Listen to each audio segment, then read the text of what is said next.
All right. Well, welcome everybody. Really excited to see you all here today at nRhythm's Design Sprint, Regenerating Democracy in the United States with Josh Silver in 60 minutes. So just a little bit about design sprints. At nRhythm, we recognize that many of the complex issues that we're experiencing today, from inequity to climate change to food security, are design issues. And we believe it's time for a redesign. So utilizing nRhythm's regenerative framework as a guide, we talk to leaders across a variety of industries about reimagining the systems that we're a part of and what shifts need to take place in order to truly inspire systems change locally and globally. My name's Alex. I'm with the nRhythm team, and I'm joined by a couple of my team members, Jeff, Jen, and Trey. And we're excited to be with you all here today. For those of you who don't know us, nRhythm is a design and management consultancy focused on revealing potential in people and in organizations. And today we're really excited to welcome Josh Silver, our guest. Josh is the founder and director of RepresentUs, a post-partisan nonprofit organization that is advancing campaign, finance, and election reforms across the nation. RepresentUs has built one of the largest grassroots and social media communities in the democracy reform field, with a focus on how to leverage systemic change through mass movements that traverse diverse political ideologies. Josh is also the co-founder and former CEO of Free Press, an advocacy group that promotes critical journalism and internet openness. He served as the campaign manager for the successful 1998 clean elections ballot measure in Arizona. And Josh widely publishes on democracy, media, election, campaign finance, and a range of other policy issues. So super excited to welcome you, Josh. And I'm going to hand it over to Jeff to kind of set the stage for what to expect for today. And I'll stop my screen share and invite everyone to put on speaker view. Great, thank you, Alex, and welcome everyone. Know some of you from your names and your faces, and some new faces here too, which is fantastic. Just for those of you who haven't been here, this is kind of a unique format for a webinar. What is going to happen is Josh and I are going to have a pretty informal conversation about a very complex issue. And at the same time, the colleagues from nRhythm are going to be kind of mapping and sense-making our conversation into nRhythm's regenerative framework, which is a way to understand complexity in a holistic way.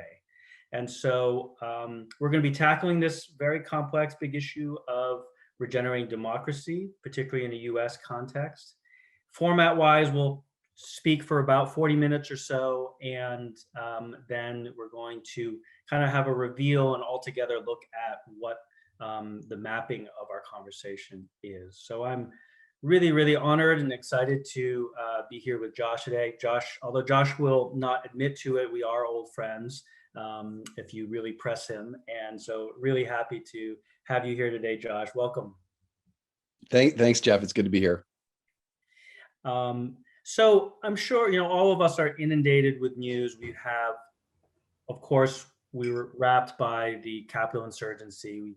We all probably have some sense of what the problems are now. So I'd actually like to start in a different place. I'd actually like to start with what's the possibilities? What's the potential when we think of a reformed democracy or a regenerated democracy? If we're thinking 5, 10 years, whatever that is out, talk to us about the promise of democracy now in the US context moving forward. Well, first of all, I think it's a bit of an oxymoron at the moment. But I would sort of question your premise, Jeff, because I think people have very different understandings or beliefs about what is wrong with democracy, like really different. And if we polled the people on this Zoom meeting, I'll bet you would have, and let's say that I lead the witness and I say to you guys, all right, I'm gonna give you 3 categories of democracy in a broader sense. This is not, because democracy is a big word and it encapsulates a lot. I'll bet you'd have very different answers about which actually is the biggest threat. Is the biggest threat digital misinformation? Knowing that the people who were attacking the Capitol and who, by and large, the people who support Donald Trump are getting their information from sort of bizarre websites that are not grounded in journalism or fact? Is it runaway presidential powers, which we saw, like all these so-called these things that we assumed were laws that would check the power of the executive were actually norms that were easily broken? Or are they the things like election law and campaign finance and ethics laws, and congressional rules, and who has power in Congress based on their chairmanship of which committee and which don't?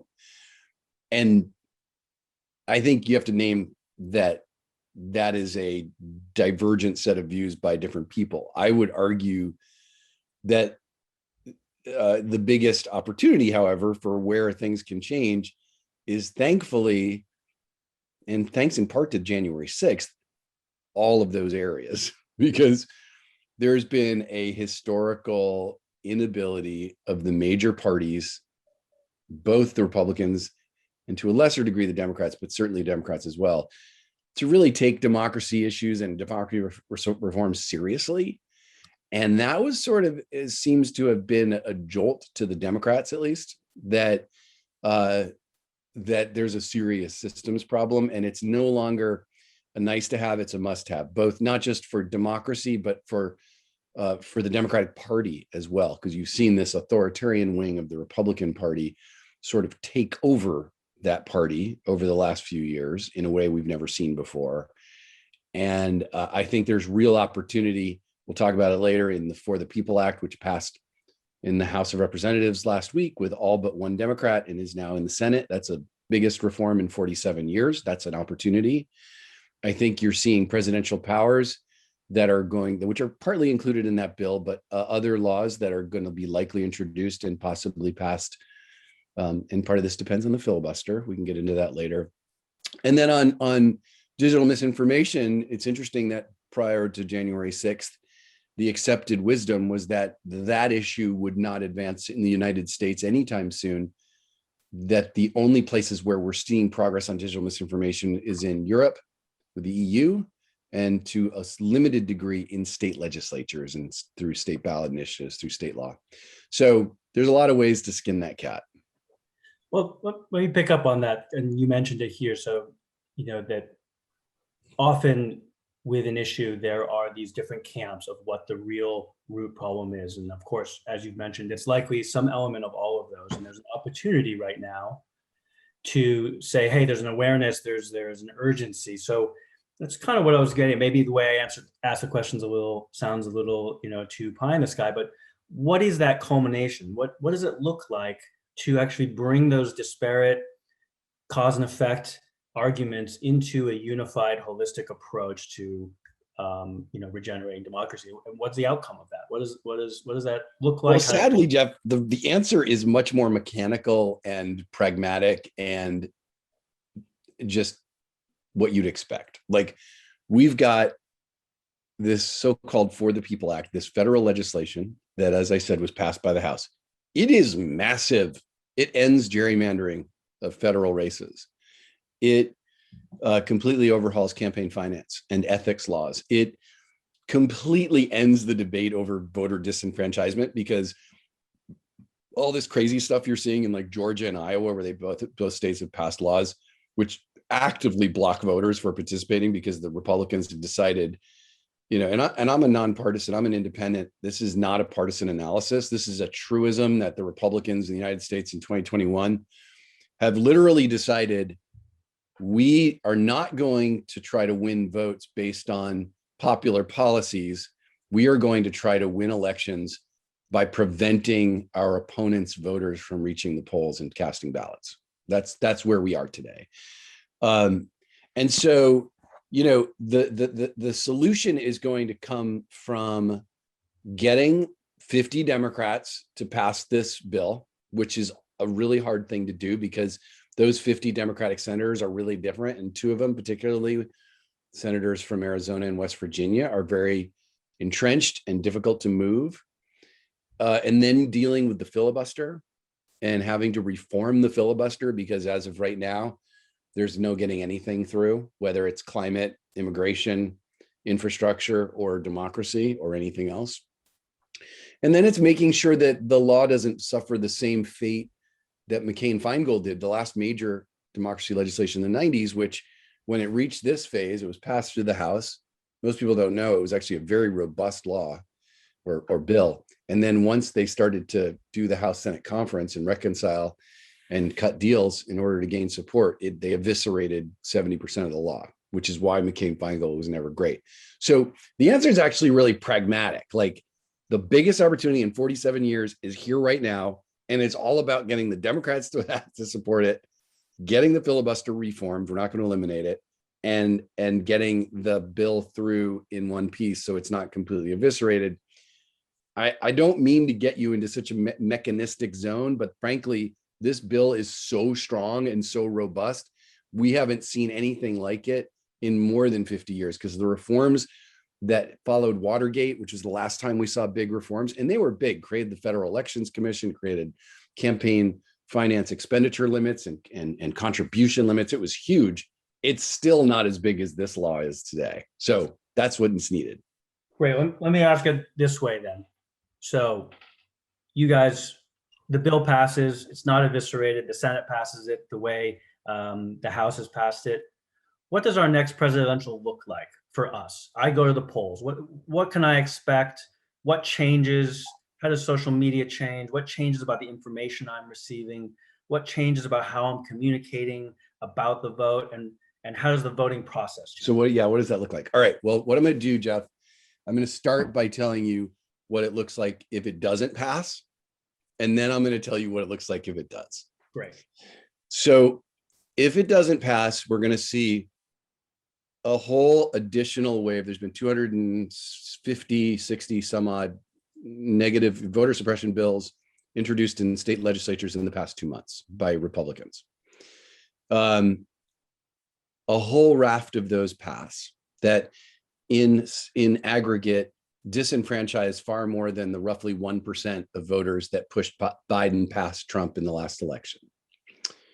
Then you're going to see towards the second half of this year, the decennial or every 10-year gerrymandering or redrawing of district lines that the US Constitution requires in every year ending with 1, the number 1. That will start in September. It's delayed because the census results are delayed because of COVID. And that will occur in state legislatures. And you are going to see gerrymandering on steroids because the Republican Supreme Court has in the past few years taken away any safeguards that existed before that sort of moderated, even though you can literally do an alphabet with gerrymandered districts. Like you can draw and you know what, I told Jeff that I wasn't going to do this, but actually here's a good one. This is a good example of where it's actually worth showing y'all what I'm talking about. Because like, if you don't believe me that you can draw an alphabet with gerrymandered districts, here you go. This is A through Z. See if I can pull this off. There you have it. A through Z, those are all actual congressional districts. I mean, it's stunning. So they will do it using supercomputers in a way that's much more radical in the next year. Then what happens is in 2022, the Republicans win the House and maybe the US Senate. 2023, the US House, led by Republican, impeaches Joe Biden, regardless of whether what he's doing is popular, regardless of how much the public likes or doesn't like him. And in 2024, the Republicans, the authoritarian wing of the Republicans, win the White House in an election either to win with Trump as the next president again, or a more sophisticated authoritarian. So that's what happens if HR 1 doesn't pass. If it does pass, what you see is very clear and strict rules that prevent the meddling in or disenfranchising voters. For example, requires every state have 15 days of vote by mail. Automatic voter registration becomes the law of the land. The list goes on. you see independent redistricting commissions established in every state in the United States. And it's funny because when people think about that map and you think, oh, wow, it's a competition issue, right? They're drawing all these maps in order to prevent competition so that there's not going to be anybody running against them who can beat them. True, 86% of US House races, there's no competition in the general election. But what that does, it drives all the competition into the primary election. And if you guys have ever heard of being primaried, what happens is the reason that Congress is so radical, especially on the right wing, right? Like 90% of people want basic background checks on guns. They won't do it. Why not? Gerrymandering is to blame as much as money in politics, because the people who turn out to vote in primaries are overwhelmingly extreme partisan voters. And so if the only competition is in the primary and the only thing you're worried about is being primaried from your right, or in some cases being primaried from your left with these extreme voters that turn out for primaries, it actually it incentivizes a highly extreme partisan environment and representation. So that has as much to do with the Trump extremism as anything. Trump only got like 40% of the total Republican vote in the primary in 2016. And remember, he was already sort of anointed halfway through the race, which drove his numbers up. Before that, he was in the 30s, because we don't have things like ranked choice voting that prevent the spoiler effect. What else happens? If this thing passes, you have presidential checks of presidential power, like the president has to disclose their tax returns. It doesn't go to court. It doesn't get held up. You know what their financial conflicts of interest are. There's explicit autonomy for the Department of Justice. So the DOJ can't act as an arm of the White House anymore. You have fully publicly funded campaigns so that politicians are able to run and win without taking any money from lobbyists and special interests. So you have a government that is intrinsically geared towards the public and not moneyed interests and extremists. That's what happens if you pass the act. Great. Thanks, Josh. So would you, if you had to, just building on that, then what you just said, sort of a democracy that actually represents the people's interests, doesn't represent money and other forms of power. Would you say that is, like, if you had to summarize what democracy is today, what's the importance of what's most needs to change? What's the purpose of democracy for each of us individually? Is that a good summary, that our current, what we're calling democracy now, is not actually representing our interests?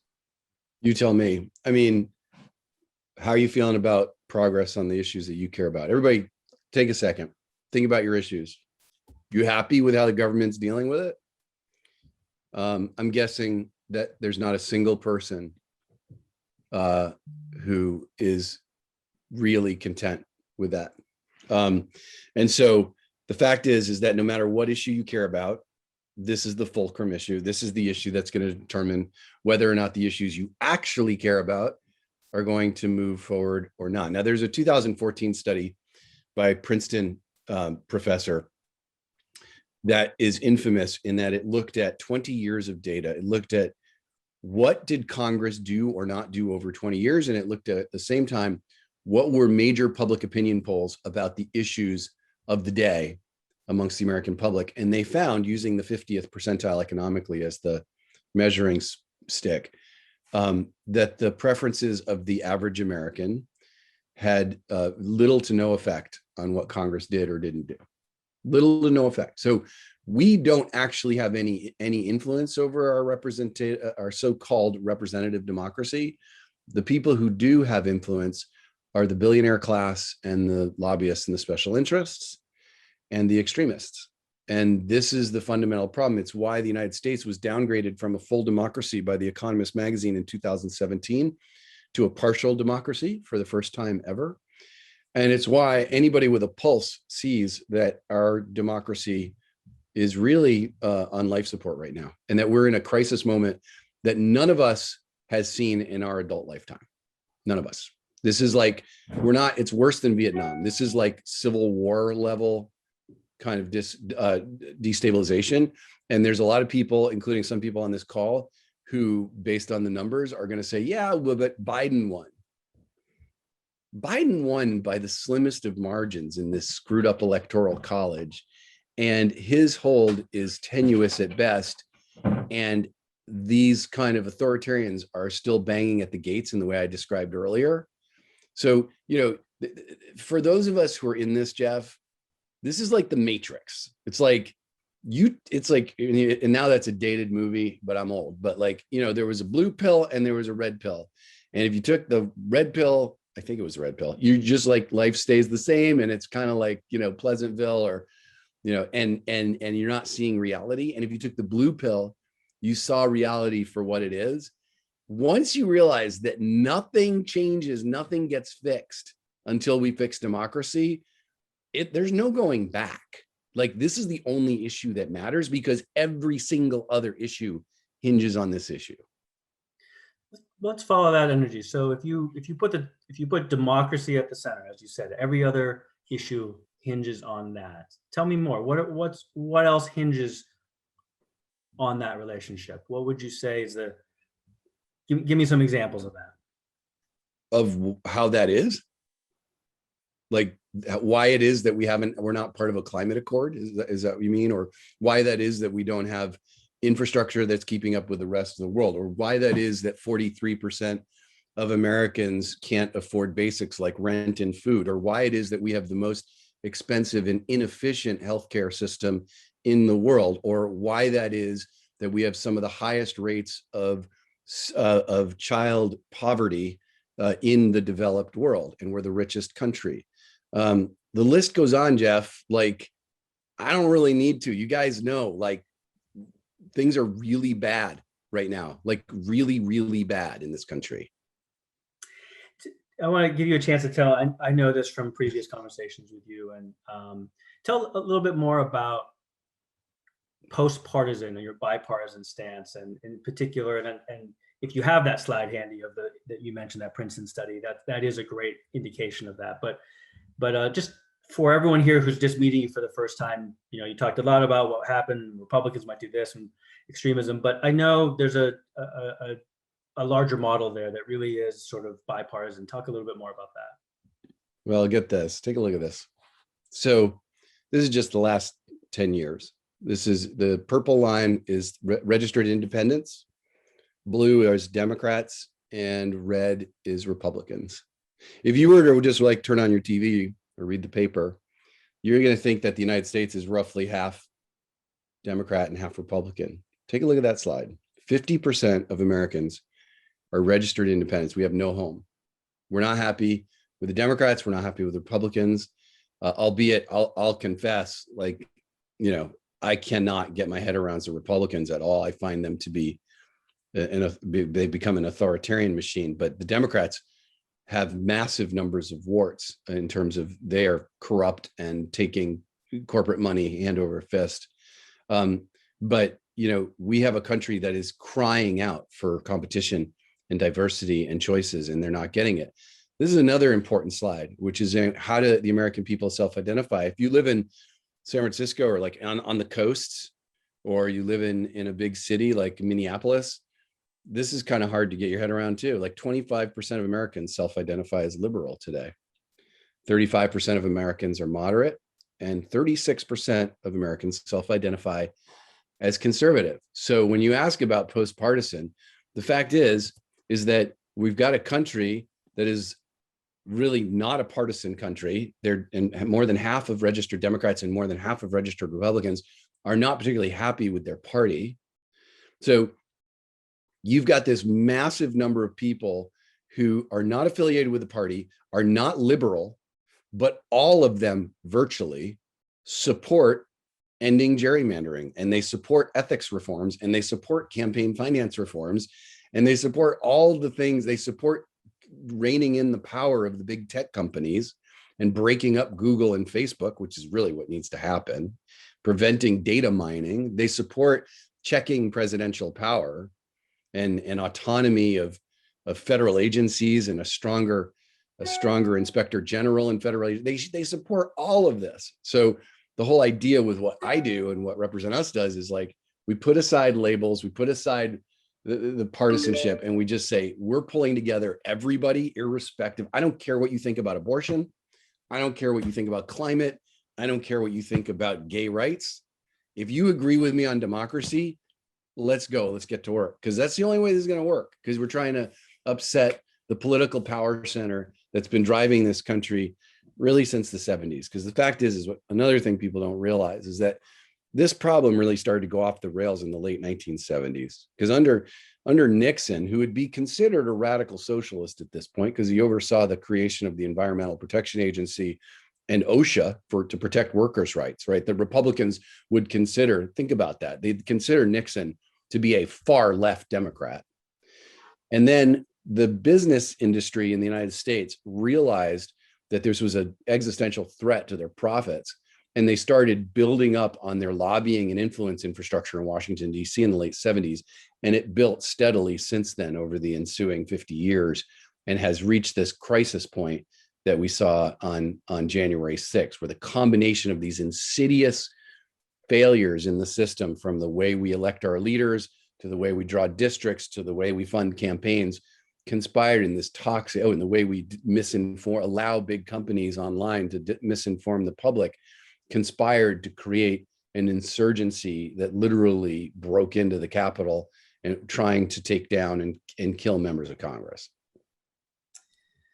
So let's get up to kind of the inner psychology of politicians for a moment, or at least the psychology, and some might be skeptical whether that exists. But, you know, we hear a lot about a lot of precedents and a lot of assumptions, and we hear a lot about, well, this is some procedures in Congress work this way because, you know, the country was a lot smaller. And but it also seems like there was some assumption about the sort of common sense behaviors of what a congressional, you know, what a congressman or congresswoman would be doing at the time that is now just not there. Is, you know, what behavioral assumptions are there? Or if you were, or think of it the other way, you know, how much, you're talking a lot about policy reform, structural reform, which of course is really important, but what's dependent on people acting differently, or just Congress people acting differently, being motivated differently?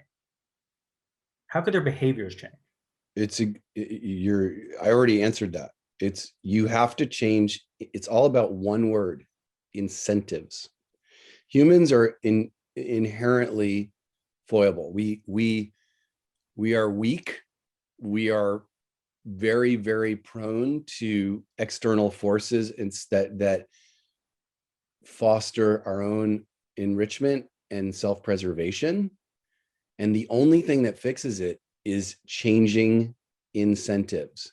Today, if you're going to run for office, you are incentivized by the broken system to have to raise a ton of money. Everyone knows the anecdotes that the first thing either party, both Democrats or Republicans, are going to say to you, their apparatus, their party leaders are, can you raise money? If you're saying, I want to run on your ticket, that's the first thing. So to raise money, you got to be friends with rich people, or more likely be very closely aligned with moneyed interests, special interests, lobbyists, industries, etc.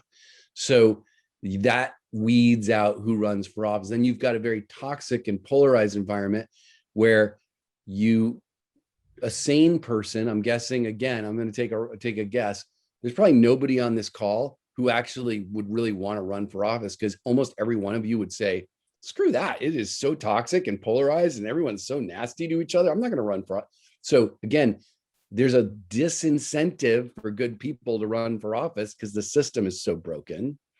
Then you've got the gerrymandering issue, which again, it's just an incentive. It creates a built-in incentive to appeal to the most extreme wing of your base that turns out in primary elections.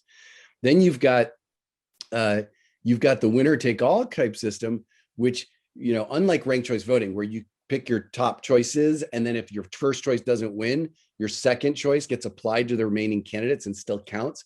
In a ranked choice voting, there's an incentive for the candidates to be nice to each other and to be genteel, because if you're not going to give me your first place vote, I'm kind of hoping you give me your second.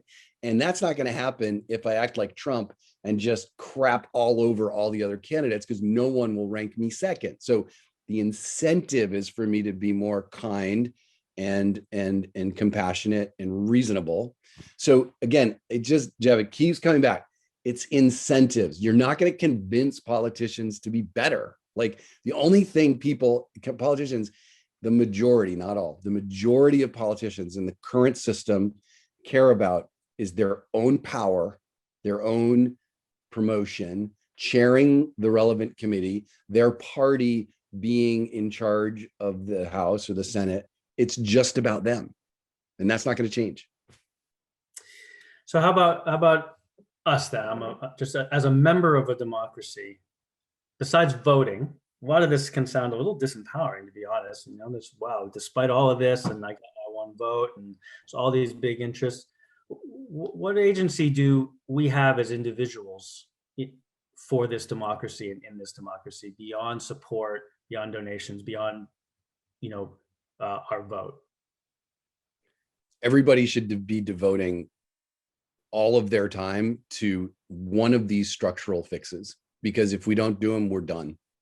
And you got to figure out what that is. But whether it's misinformation, whether it's the issues of campaign finance ethics and congressional reforms and campaign finance reform that I work on, whether it's presidential powers, whatever it is, you got to just devote yourself to it, because it's game over. It's game over if we don't. And I don't know what else to say, because we all have unique assets and talents, but like, that's it. There's nothing else. We're spiraling. Like, this country is I don't mean to be a doomsayer. I mean, anybody who's really awake and saw what happened over the last 4 years and saw what happened on January 6th and saw by the thinnest of margins that Biden took the White House because of the broken electoral college. If you're not terrified of what the next 4 years is going to bring in terms of threats, then you're not paying attention. Great. Thank you, Josh. We have actually, although we're talking about democracy in the USA, of course, here we have some international guests here. Can you place these issues just briefly in an international context? What is a parliamentary? What's happening in a parliamentary system? What's happening in England, Europe, Australia? What's stacking up against some of the other democracies in the world? Similar trends, different, same structural issues, different structural issues? Yeah, now they're different structural issues. I am not an expert on international democracy, but I will say a few things. One, we are seeing conflicting anecdotal evidence about what is driving extremism and polarization. So, for example, you have England, which has taken a pretty hard nationalist sort of right-wing stance, and you would attribute a lot of it to their digital misinformation, given that they have a parliamentary system. It allows, there's plenty of warts there, but they do allow third-party entrance into the space. They do provide public funding of elections to mitigate the undue influence of money in politics. And then you've got Australia, which has the same problem with the media environment and digital misinformation. You have the same right-wing guys, like you have Rupert Murdoch owned media there, just like you do in the United States, the sort of polarizing and disinformation media. But then you have this interesting thing that just happened, where the various factions, parties that normally compete against each other and fight, they sat down, talked about COVID, figured out a very constructive plan, worked together in a very amicable way, and essentially eradicated the coronavirus in their country. And it wasn't politicized, and it worked really well. And I know, Jeff, you've lived there, so you could probably speak to Australian democracy better than I can. But the fact is that each country around the world has its own unique set of problems, And it shows you just how complicated the whole picture is and how there's all these interlocking pieces, which is why it's very intentional that I'm not sitting here saying, you know what, Jeff, if we just end gerrymandering, we're good. Like that'll solve everything. It's not. It's going to take addressing the weak spots in each democracy. And I'm guessing your audience, no matter what country you're from, you have a decent sense of what those weak spots are in your country. And chances are you're correct and they need fixing. I mean, democracy is one of these things that is not self-starting and it's not self-sustaining. And it constantly has to be nurtured and fixed. Because as we saw with the Trump administration, it is very, very easy and very quick for a seemingly strong democracy and strong set of institutions and norms to be dismantled with extraordinary efficiency, as we just saw in our country. Great, thank you, Josh. Well, one more question, and I'm going to open it up to Trey to reflect a little bit on our framework. You mentioned the sort of diversity of issues, diversity of voices. Can you talk a little bit about the intersect? Of course, you mentioned democracy at the heart of whatever issue you care about. If that issue is specifically about decolonization, anti-racism, or race in this country right now, can you just speak a little bit more specifically to those issues and the role of just the diversity of voices in general, whether they be racial voices or different identity voices of all kinds? Sure.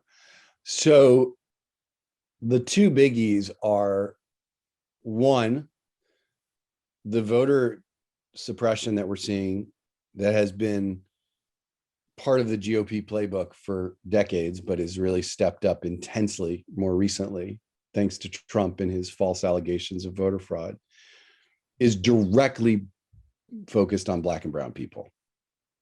Directly focused on Black and brown people. And I mean, they've even gone so far as you probably saw in Georgia to literally propose that voting be disallowed on Sundays when they know that disproportionately by far Black voters they vote as part of their Sunday church routine. And so like, this is like the most direct correlation possible, is like addressing disenfranchisement that is a historic sin in the United States that goes back to slavery and to all the way back through the Jim Crow laws and et cetera, and his extension of it. And then there's just the bigger one, which is like, democracy is about giving every person a voice. Black and brown people have been historically disenfranchised and not heard in this country.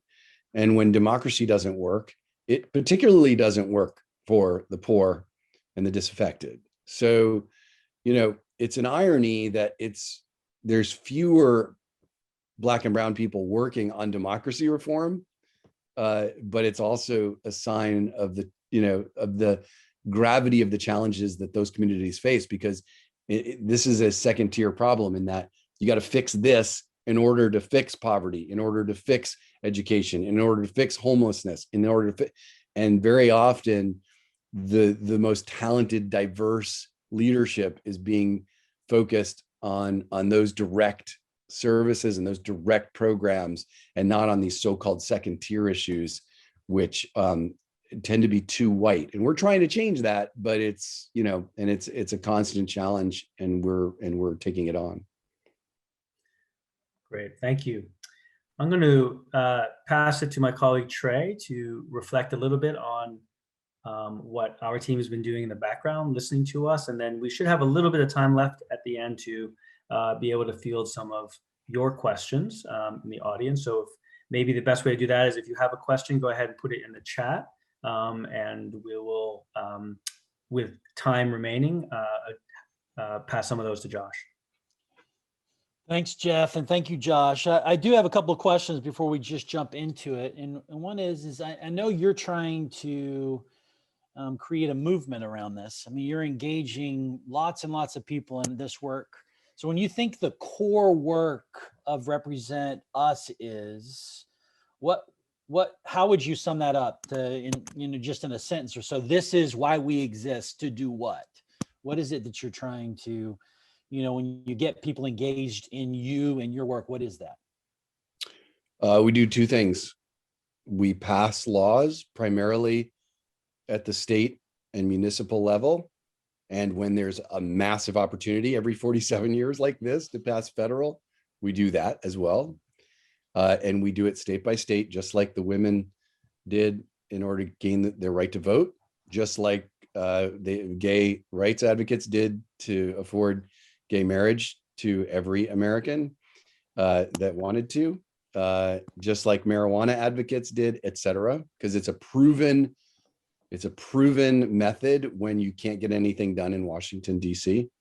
And the second thing we do is we build a movement with an eye towards getting 11 million people engaged on democracy, because history shows that when you have 3.5% or greater of a population of a country engaged on any issue, that issue moves forward. Mm. So in reference to movement, talk to me a little bit about movement building and creating. So legislation is one, this movement building is a key part of your work. Is that an educative process? What is it that you are doing to create a movement? So one of the things we've found is the use of celebrity has been very effective because it's such an high ROI, low cost way to reach people. So we have a lot of really high level celebrities involved with our organization by any standard. And it has gotten us a ton of buzz, and we get a lot of so-called earned media, not just in the political press, but because of the celebrities in the sort of entertainment and cultural outlets as well. We also find that having a decentralized model is really important. So not necessarily putting our brand on everything is really, really essential. That is creating lots of assets that other organizations could put their brand on, and that's fine. Or that there's no brand on it. There's a unique, like, Fight for 15, the minimum wage. That's a great example of a decentralized brand, and it was super effective. No one organization owned that. We host the biggest gathering of democracy reformers in the country once a year. It's called the Unrigged Summit by design. It's not the Represent Us Summit, and everyone is kind of an owner. So I think the decentralized, unbranded organizing is proving to be by far the most effective method to really build mass. Awesome. Thank you, Josh. Sure. And I think that was super helpful as we're trying to get a sense of kind of your approach and what we think could, in essence, enable the outcomes that you're all wanting.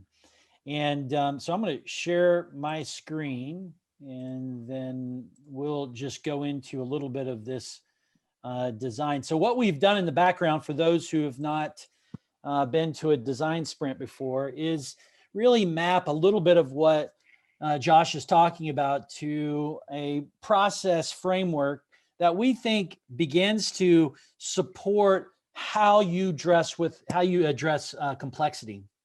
And in particular, we really start to hone in on 5 key areas. One is this idea of context, understanding deeply what is happening in the context that would inform, the health of a system, or the structures in that system and the work of that system. And so we've used the conversation that we've had today with Josh as a means to just start to capture a little bit of that, and began to, we think, reframe a little bit of the challenge and the opportunity. And even, Josh, in some of your words, I think it begins to accentuate some of the work. So as we dive into this, just a couple of insights here. Barriers to abundance, right, is what we have here in the abundance column. The infrastructure is failing. 43% of Americans can't afford the basic cost of living. Highest rates of poverty, political power center, industrial power center. All those things are getting in the way and are threats to democracy. Digital misinformation, runaway presidential powers, lack of federal legislation, election laws. And so for us, what we captured that truly is in the abundant state is, our ability to have decision-making in a way where those reforms allow for those voices to show up, that there's transformation, that there's a diversity of views, that there's limiting some of those different governmental powers, and that there's explicit autonomy that we start to see around different structures within the US government. But when we think about the work, and in particular, you called out some of RepresentUs's work, but really, if we just summed it all up the way you said, was the work is changing the incentives. And you're knowing that if we can change the incentives through changes in structures, that those would result in change in the system.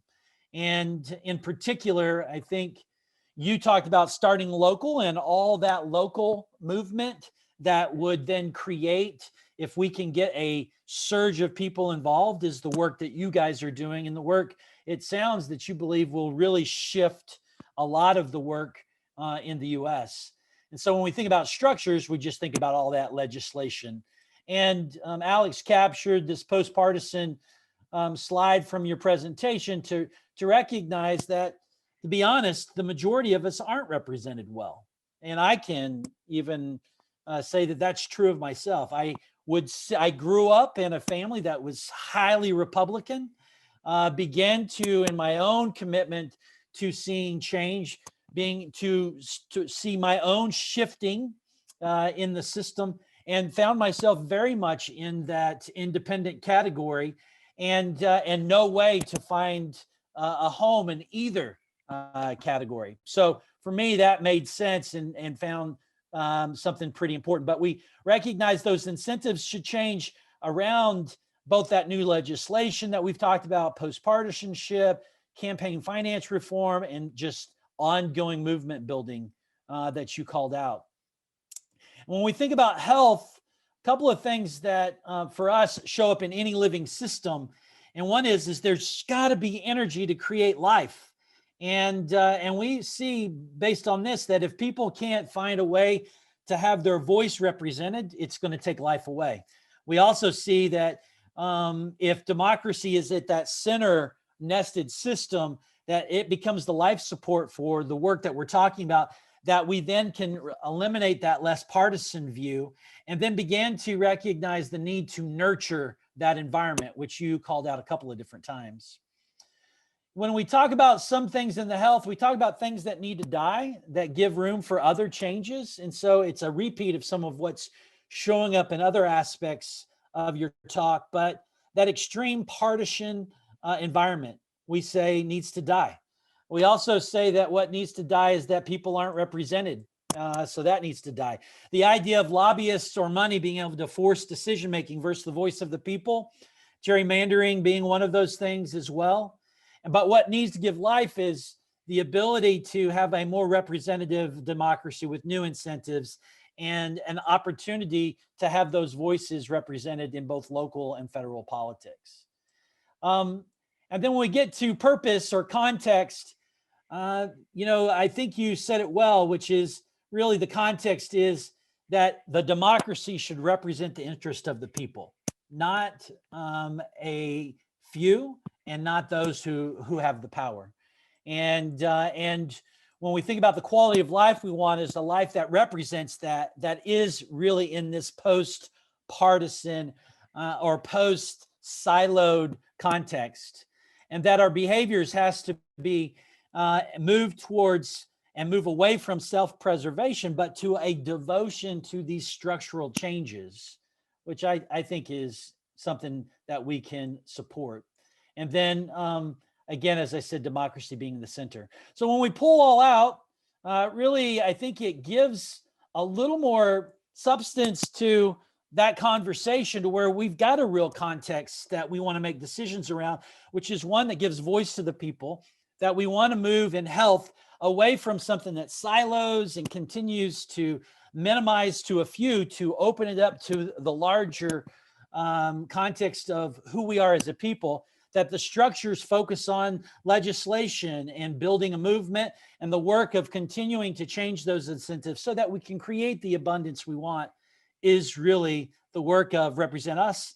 And I think at the heart, some things that we all could look forward to. So that's probably us capturing it in a very short 45-minute session. But yeah, any thoughts or comments before we open up to questions? No, I think you summed it up really well. Awesome. Great. Well, thank you, Josh. Just let's open it up for questions, and feel free for those questions to be something about what we captured, to comments around what Josh had mentioned, or just a short reflection on your experience in trying to get to a different place in our democracy.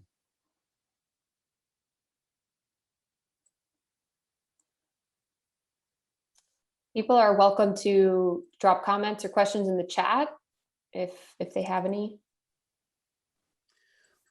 One question, Josh, is Bill asked, looking for an unbiased news source. Any suggestions?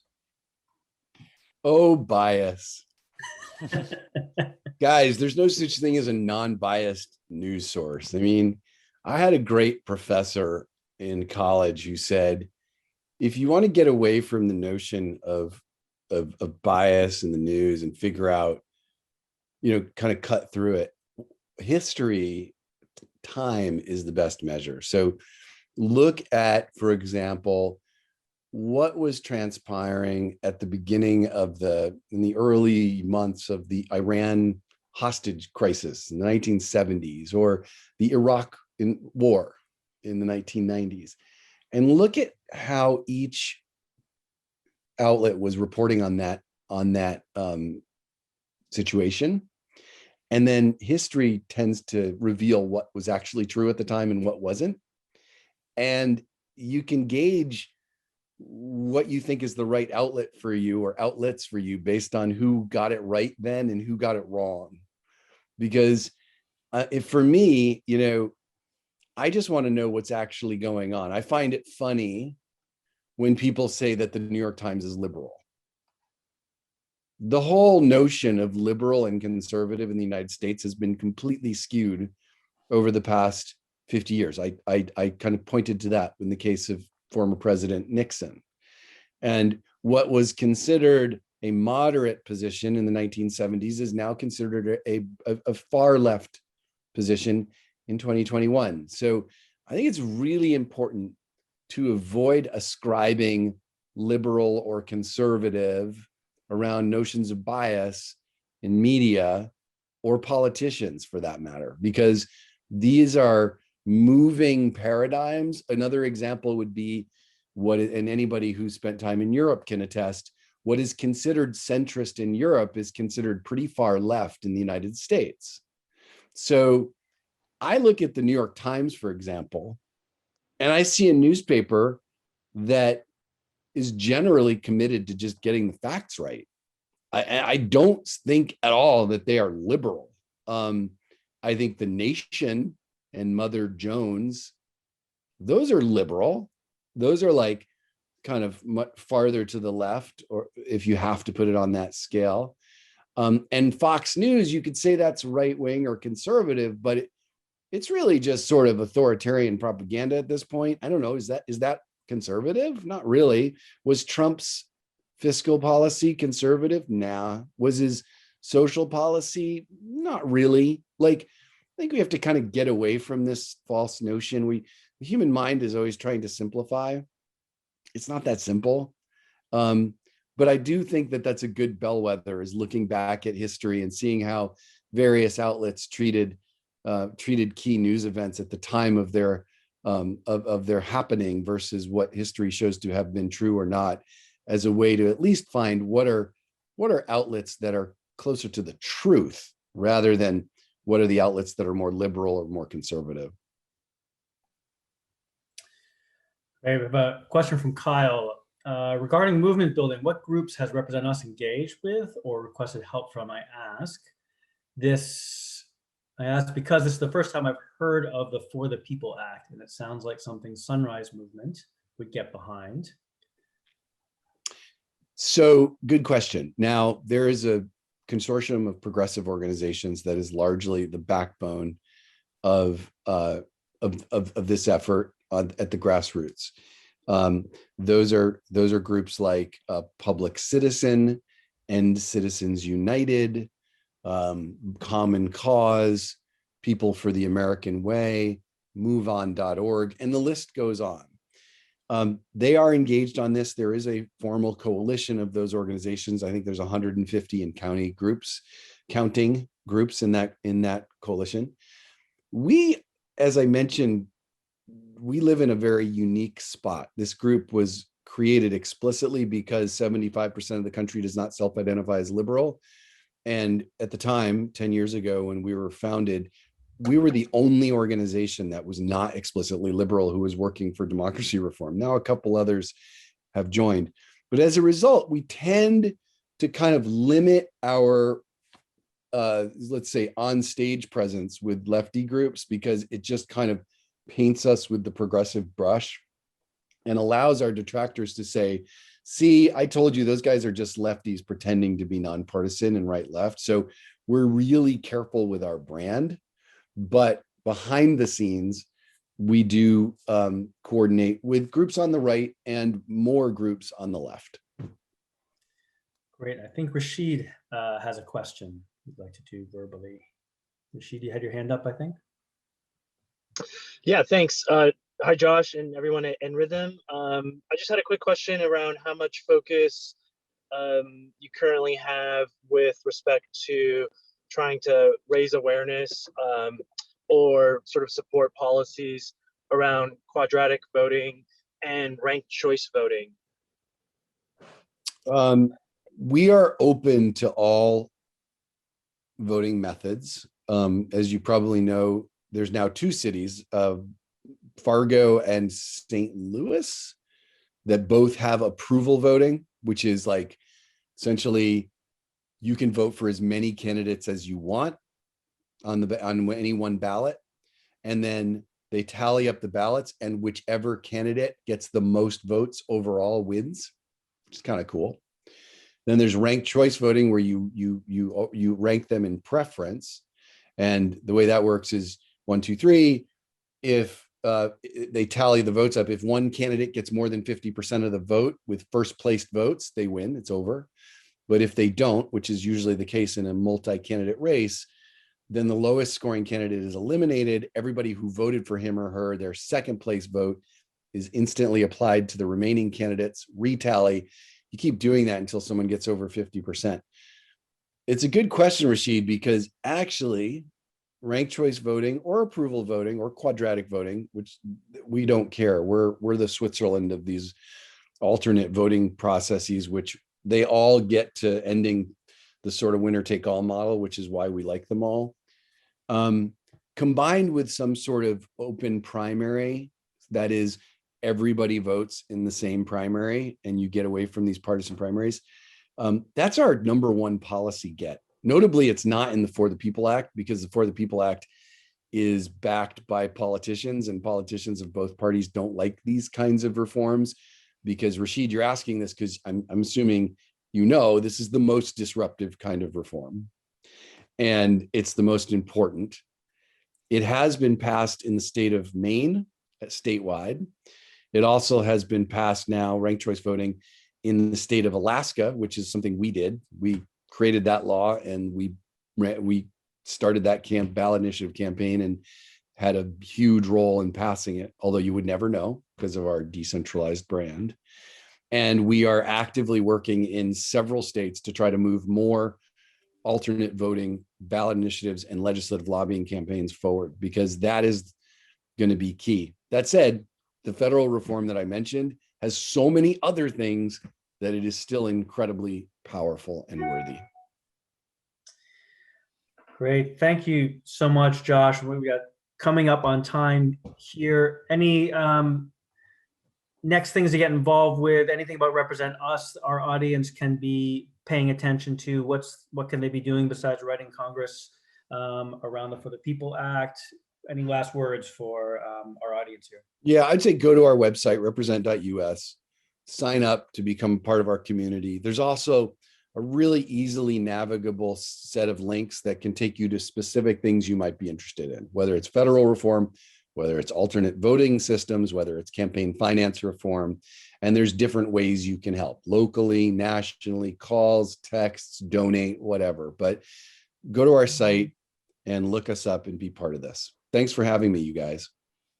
Thank you, Josh, and thank you all for being here. And Josh, hope this was enlightening for you as well, and had provided some framing for something you obviously are putting your heart and soul into every day. So thank you, everyone. I'll pass it back to Alex for any closing thoughts or logistics from nRhythm side.